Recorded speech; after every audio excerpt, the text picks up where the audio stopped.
What is going on, everyone? Welcome back to the world according to Briggs and a look at the City of Angels, Los Angeles, California. LA is the largest city in California, the second largest in the United States. It is known for its warm weather, cultural diversity, Hollywood, and its beaches. It's also known for smog, traffic, crime, and a high cost of living. Los Angeles has its pros and its cons, just like any other city in the United States or in the world. It is an amazing place to visit, live, or in my case, grow up. I was raised in one of the suburbs of LA in the 1970s and 1980s. And I think it was a great time and a great place to be a child and eventually a teenager. LA has a lot of interesting history, a lot of interesting people, and we're going to learn about it right now.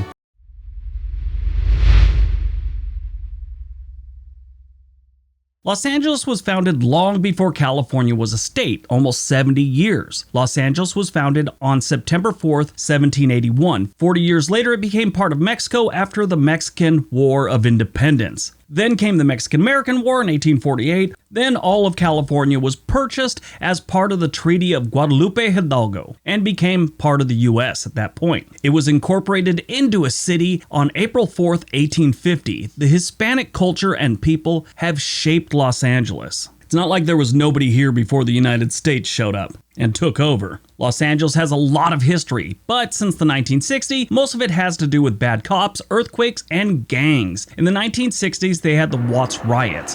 This was started when a 21-year-old African-American man was pulled over for drunk driving by two white officers near his home. When they went to arrest him, he resisted, and it was said that one of the officers hit him in the face with a nightstick. This caused his mom to get involved because they were near his house. A crowd gathered by this point, and the rumors started. People said his mom was beaten. Then there were rumors that a pregnant woman was kicked by the police in the stomach. As the rumors grew, so did the crowd, and this led to 6 days of unrest and the National Guard being called out. Almost 30 years later, white officers were filmed beating a black motorist, Rodney King, who had led them on a high-speed chase. After a trial, the officers were acquitted and Los Angeles blew up. Once again, LA had riots. The National Guard, the U.S. Army, and the Marines were ordered into Los Angeles. I was one of them. It's definitely one of the weirdest times in my life when I have to go back to essentially my hometown. Granted, I was nowhere near my hometown where I actually grew up, my suburb, but to actually go back to Los Angeles and have to be involved in that, it was crazy. Then came the Rampart scandal. This brought a lot of unwanted attention to Los Angeles and put another black eye on the LAPD. This scandal involved over 70 officers that were part of the community resource against street hoodlums or crash. Like I said, more than 70 officers were involved in some form of misconduct. That misconduct included unprovoked beatings, unprovoked shootings, planting false evidence, stealing and dealing narcotics, bank robbery, perjury, and various cover-ups trying to hide their activities. It cost the city about $125 million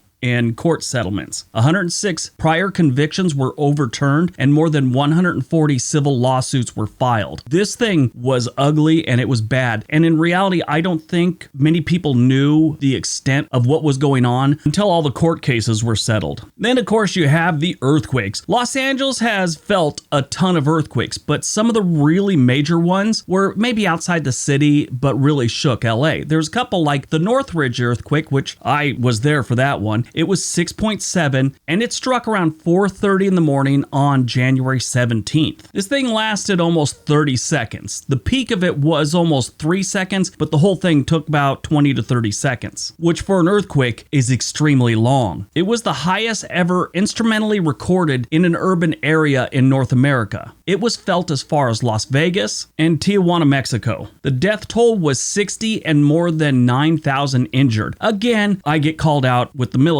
for this one. This sucked in a couple different ways. The first thing was a bunch of buildings had collapsed with people inside them. We had a bunch of losers that were trying to sneak into these buildings that were pretty much collapsed and try and steal things, basically looting. So military gets placed around the collapsed buildings and homes, and we got to keep these people out. Well, here's the second bad part. It was unseasonably warm that January, and they couldn't get the bodies out, so it was very unpleasant to be there. They figure there was somewhere between $20 and $50 billion in damages, making it the costliest disaster in U.S. history. The other disasters include wildfires. Every single year, the hills around Los Angeles go ablaze, and the air quality gets even worse. People lose their homes, and it is a nightmare. As I'm recording this, I think there's 3 going on in the Southern California area around Los Angeles.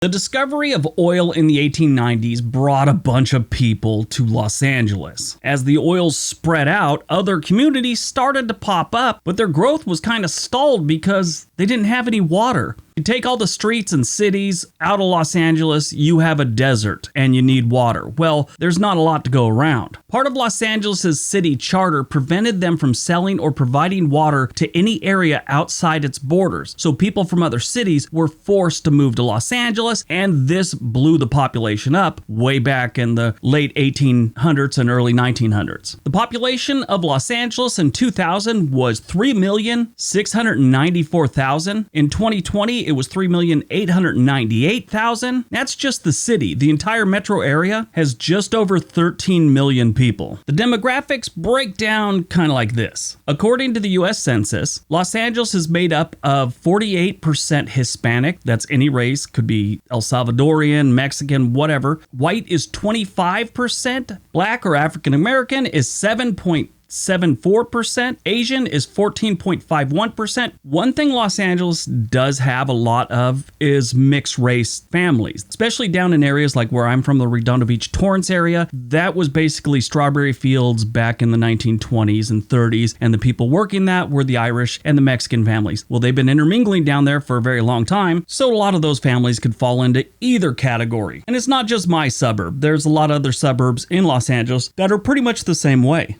Now, I get it. That goes on everywhere in the United States and in the world. Families vary. But I think in Los Angeles, and probably in San Diego also, it's a little more of a thing. When you look at the religion side of things, 65% are Christian, 25% are unaffiliated, 3% is Jewish, 2% Muslim, 2% Buddhist, and 1% Hindu, and everything else is 1%. Now that surprises me because the Jewish community, especially in the downtown LA area, is very prominent. I thought they would be a lot higher, but I guess they're not.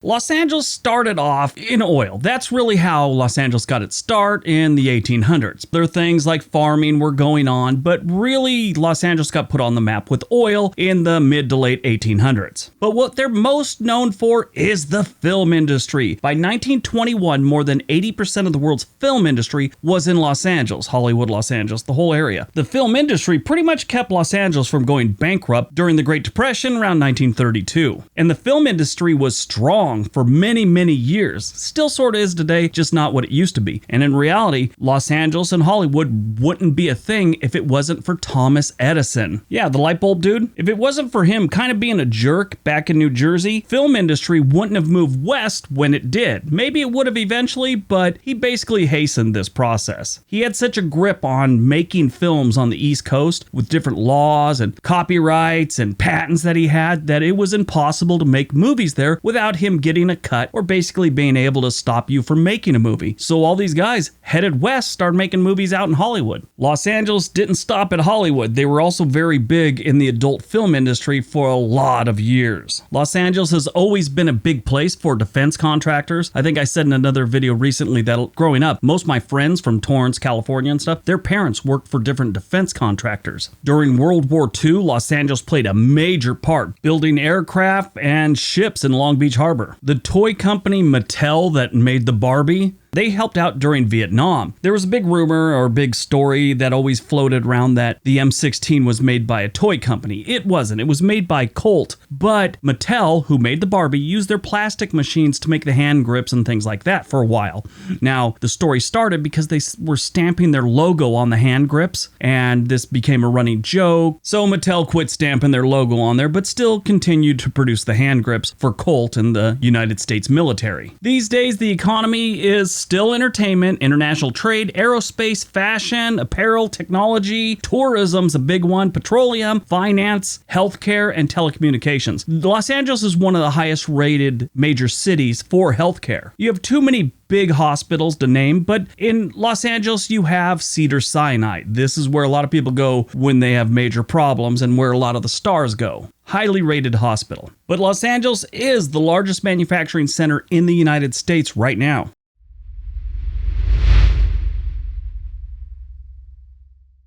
When you look at LA, the city itself, not the whole county, you got to look at the stats. These are the ones that people care about. The crime rate in Los Angeles is 25% higher than the national average. That's 12% higher than California's average. Their violent crime rate is 93% higher than the national average, and property crime is 13% higher than the national average. You have a 1 in 33 chance of being a victim of a crime while in the city of Los Angeles. The cost of living is 50% higher than the national average in Los Angeles. It's 6% higher than California's average. Goods and services are about 16% higher than the national average, and housing in the city of Los Angeles is 127% higher than the national average. The typical home price here, I'm not even joking, the average home price is $1.6 million for a 3-bedroom, 2-bath house. That's the typical price.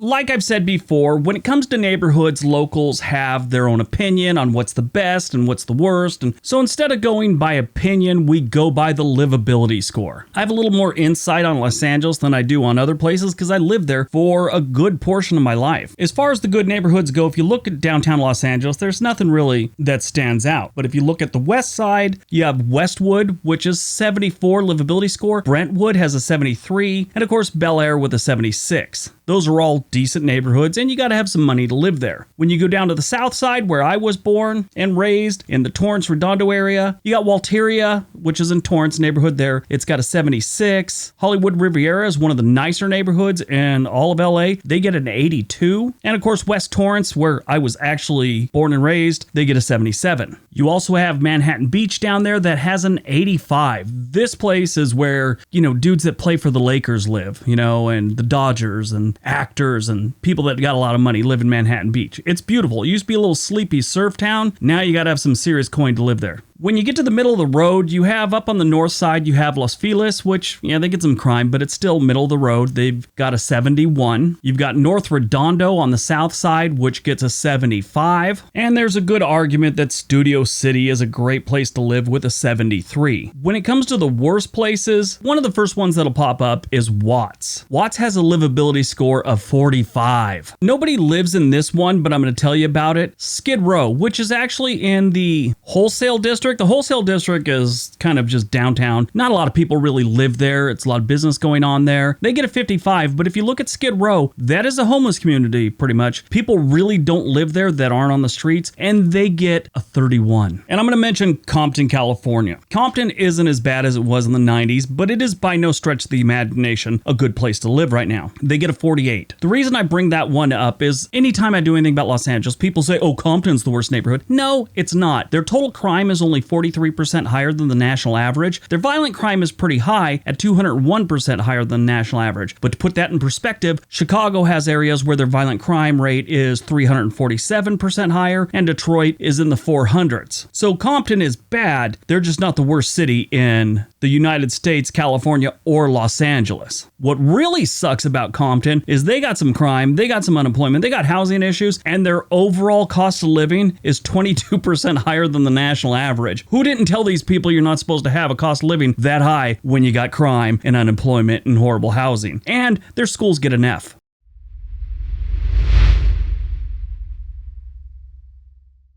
LA has too many different types of food to really get into all of them. I mean, we've got communities that are Ethiopian, you have the Jewish communities, Indian community, Vietnamese community. the Chinese community, all these different neighborhoods have amazing food. Well, it's spread out, not just in those neighborhoods, it's spread out through the whole city. But really, where Los Angeles shines is their Mexican food. A couple down where I'm from, you have Madre, which is amazing Mexican food. You also have El Burrito Jr. This is like a place only locals really know about. If you drive by one of the El Burrito Jr. spots, you're not really going to give it a second look. But if you know anyone from this area or you're living in that area, you know they got some good food. If you're anywhere near downtown, you gotta eat at Sonora Town. It's on Los Angeles and East 8th Street. That's crowded down there and the traffic sucks, but it's worth the trip.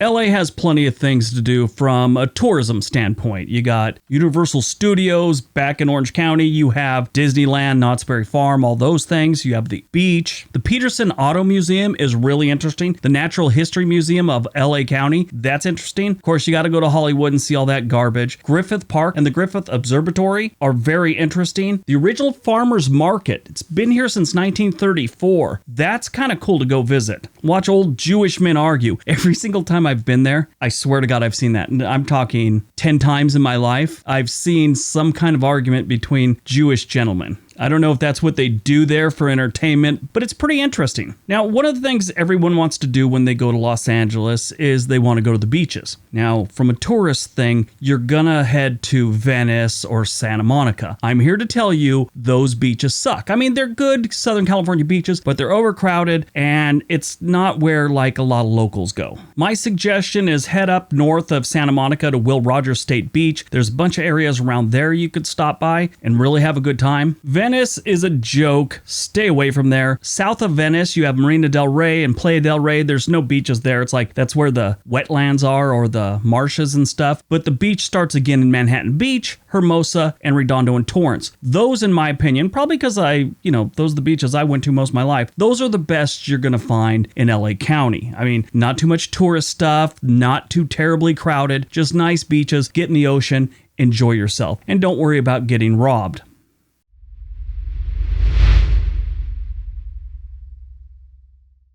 When it comes to sports, Los Angeles is legendary. I mean, we had the Raiders for a while, we had the Rams for a while, now the Rams are back in the NFL. When it goes to basketball, we have the Clippers and, of course, the LA Lakers, who had just amazing players like Kobe, Magic, Kareem. I know there's a bunch of other ones from earlier years, but those are my generation, Laker greats. In hockey, you have the LA Kings, which play at the Staples Center, the same place the Clippers and the Lakers play. You also have the Anaheim Ducks. That's really Orange County, not part of LA, but, that's where you go to see a game also. I really like their stadium where the Ducks play. The Pond. It used to be called the Pond. Now it's like the Honda Center or something like that. I don't know. They change all the time. I hate that. And I probably should mention the San Diego Chargers now play in Los Angeles, and that's just stupid. They should have stayed in San Diego. Their new stadium, though, is amazing. Used to be where the old racetrack was, Hollywood Park, and now it's this just amazing. I think it's the newest NFL stadium in the league. I haven't been in it yet. I've seen the pictures and I've flown over it twice, looked out the window. It looks really cool. I heard it's amazing. I can't wait to see a game there. Los Angeles has hosted the Summer Olympics twice so far, in 1932 and then again in 1984. And they're scheduled to host the Summer Olympics in 2028.